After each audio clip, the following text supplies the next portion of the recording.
GK kids. चिड़ियों की परी। कहते हैं कि चीन के उत्तर में चिड़ियों की एक अजीब सी परी रहती थी। उसे मनुष्य की भाषा समझने का और मनुष्य की भाषा बोलने का अलौकिक वरदान प्राप्त था। बहुत से राजा महाराजाओं ने चिड़ियों की उस परी को पकड़ने का प्रयास किया था, पर वह किसी के हाथ नहीं लगी थी। यहाँ तक कि बड़े बड़े राजकुमारों से लेकर छोटे छोटे मंत्रीगणों तक ने समय समय पर अपना अपना भाग्य आजमाया था। उन्होंने देश विदेश के एक से एक अनुभवी बहेलियों को उधर भेजा अथवा वे स्वयं उसे पकड़ने गए थे, पर इस प्रयत्न में किसी को सफलता नहीं मिली थी। वह चिड़िया हमेशा एक विशाल चीड़ के पेड़ की घनी पत्तियों में बैठी रहती थी और बड़े मधुर स्वर में गीत गाती रहती थी। उसे पकड़ने के अभियान में कई वर्षों तक लोग उधर आते जाते रहते थे, जिससे उस घने जंगल में एक पगडंडी सी बन गई, जिससे होकर कोई भी उस चिड़िया के निवास स्थान तक पहुंच सकता था। जब इस विचित्र चिड़िया की प्रसिद्धि एकतर खान बादशाह के कानों में पहुंची, तो उसने हिम्मत बांधते हुए कहा, वह चिड़िया बड़ी होशियार मालूम होती है। वह लोगों की पकड़ से आज तक बची हुई है, परंतु मेरे हाथ से वह कैसे निकलेगी? मैं किसी न किसी तरह से उसे अवश्य पकड़ूंगा। इतना कहकर वह उसकी खोज में निकल पड़ा। एकतर खान चलते चलते उस घने जंगल में पहुंच गया। उसने घनी पत्तियों वाले उस विशाल चीड़ के पेड़ को भी खोज लिया। उस विचित्र चिड़िया ने एकतर खान को पास आते हुए देखा, परंतु वह उससे ना डरी और ना वहां से भागी ही। वह अपनी जगह पर चैन से बैठी बैठी मधुर गीत सुनाती रही। एकतर खान उसकी तान सुनकर हर्ष और आश्चर्य में डूब गया। फिर उसने बड़ी आसानी से उसे पकड़ लिया। उसे पिंजड़े में लेकर खुशी खुशी वह घर की ओर चल दिया। उस पहाड़ी के ऊबड़ खाबड़ रास्ते से वह चला जा रहा था। रास्ते में चिड़िया ने एकतर खान से कहा, बड़ी आसानी से आपने मुझे पकड़ लिया है, किंतु मुझे यह वरदान प्राप्त है कि जो भी मुझे लिए जा रहा हो उसे रास्ते भर मेरे साथ बातें करते जाना चाहिए और किसी भी हालत में आ नहीं भरनी चाहिए, क्योंकि उसके चुप होते ही अथवा आ भरते ही मैं उड़ जाऊंगी। इसलिए हम में से किसी को हर वक्त कुछ न कुछ बोलते ही रहना चाहिए। एकतर खान ने कुछ सोचकर उत्तर दिया, तब तो ठीक ही है, तुम ही कुछ कहो ना। बातें करते हुए रास्ता जल्दी ही कट जाएगा। चिड़िया बोली, मैं तुम्हें एक कथा सुनाती हूँ। एक शिकारी ने एक कुत्ते को पाल रखा था। एक दिन दोनों शिकार करने निकले। जंगल के बीच रास्ते में उन्होंने टूटी हुई बैलगाड़ी देखी, जिसमें सोना चांदी भरा पड़ा था। उसका स्वामी बगल में बैठा था। परिचय हो जाने के बाद गाड़ीवान ने शिकारी से आग्रह किया, मुझे गांव जाकर किसी कारीगर को ढूंढ लाना है जो मेरी गाड़ी के पहिए की मरम्मत कर सके।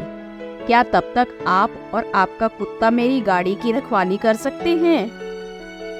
बेशक, बड़ी खुशी के साथ, शिकारी ने जवाब दिया।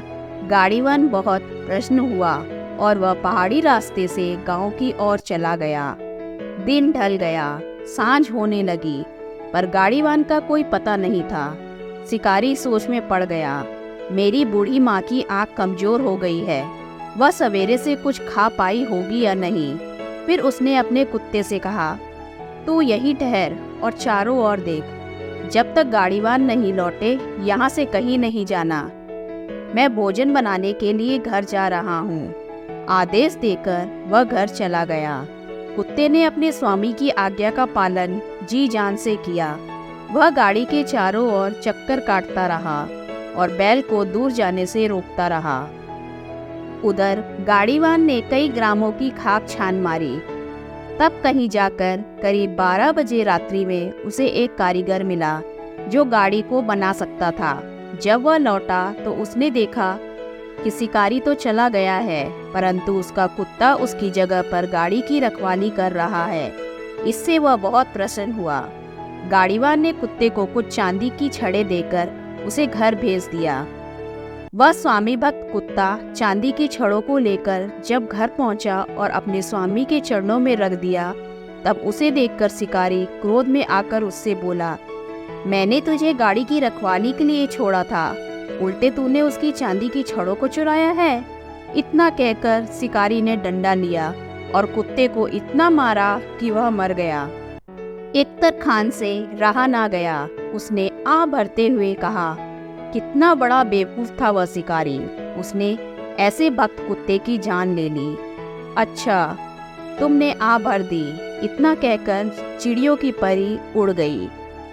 भला मैं इस प्रण को कैसे भूल सकता हूँ। इख्तर खान ने अपने आप को दोषी ठहराया। वह जंगल की ओर जाने वाली पगडंडी पर मुड़ पड़ा। दूसरी बार भी उसी पुराने चीड़ के पेड़ पर से उसने चिड़िया को पकड़ा। लौटते समय रास्ते में चिड़िया ने एक अन्य कहानी सुनानी आरंभ की। बहुत दिन हुए, एक गांव में एक औरत रहती थी। उसने एक बिल्ली पाल रखी थी। एक दिन वह कुएं से पानी लाने गई। उसका नन्हा सा बच्चा पालकी में सो रहा था। औरत ने बिल्ली को बालक की रखवाली का भार सौंपा और कुएं की ओर चली गई। बिल्ली पालकी के अगल बगल में घूम घूमकर मक्खियों और मच्छरों को बार बार भगाती रही। ऐसे ही कुछ समय बीत गया। फिर एकाएक दरवाजे के पीछे से एक बड़ा सा चूहा निकलकर बच्चे को काटने के लिए लपका। बिल्ली गुर्राती हुई उसे पकड़ने लगी। जब तक वह उसके पीछे भाग रही थी, तब तक एक दूसरा चूहा बिल से निकला और सोते हुए बालक के कान को काट खाया। उसकी पीड़ा से बालक जोर जोर से चिल्लाया। बिल्ली पीछे की ओर दौड़ी और देखते देखते दूसरे चूहे को दरवाजे के पीछे दबोच लिया। इसके बाद वह बालक के सिरहाने बैठकर उसके लहूलुहान कान को जीभ से चाट चाट कर उसके दर्द को कम करने की कोशिश करने लगी। इतने में औरत पानी लेकर लौटी। उसने बिल्ली को बालक का कान चाटते हुए देखा, तब वह बहुत गुस्से में आ गई। वह बोली, मैंने इस बिल्ली को बालक की रखवाली के लिए छोड़ा था, परंतु इस दुष्ट ने तो उल्टे इसके कान ही को काट खाया है। यह कहते कहते वह बिल्ली पर टूट पड़ी और उसे मार मार कर उसका काम तमाम कर दिया। किंतु थोड़ी देर बाद जब उसकी नज़र दरवाजे के पीछे मरे हुए चूहे पर पड़ी, जिसके मुंह में बालक के कान का टुकड़ा पड़ा था, तो वह पश्चाताप करती हुई बोली, मैंने इस आज्ञाकारी बिल्ली को मारकर बड़ी भारी गलती की है। यह सुनते ही इख्तर खान पुनः आह भरते हुए चिल्लाया, यह तो बहुत बुरा हुआ।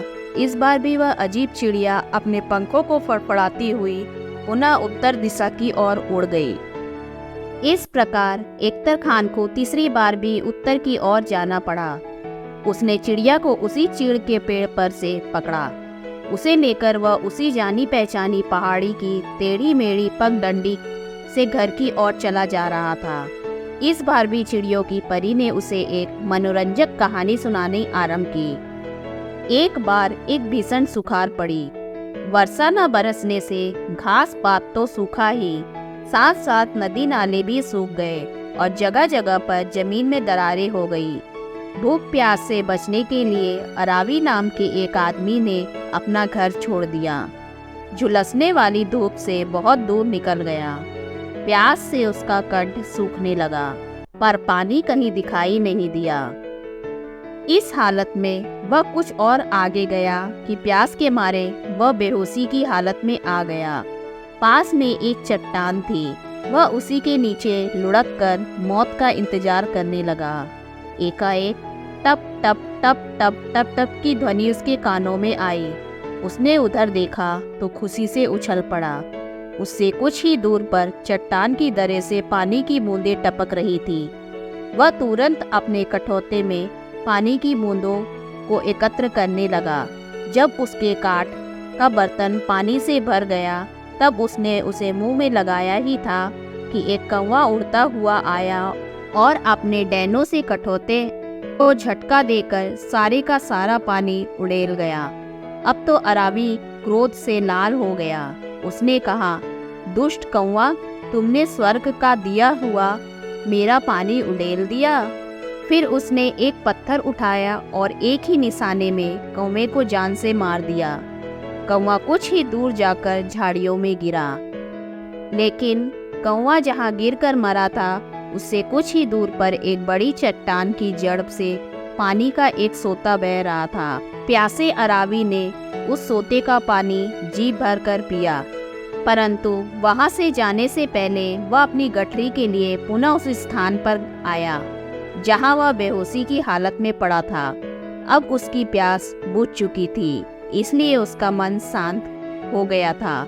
गठरी उठाते उठाते उसकी नज़र एकाएक इस चट्टान के ऊपर उस दरार पर पड़ी जहां से पानी की बूंदें टपक रही थी।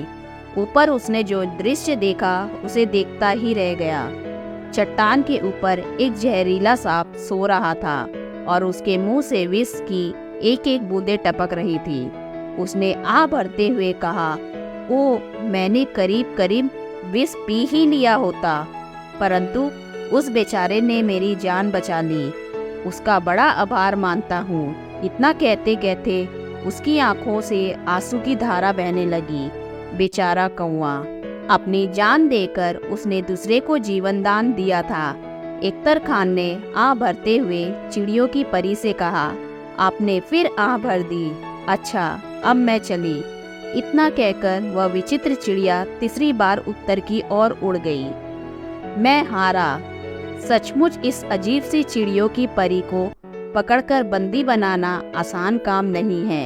यह कहते हुए इख्तर खान खाली हाथ अपने महल में लौट पड़ा। धन्यवाद।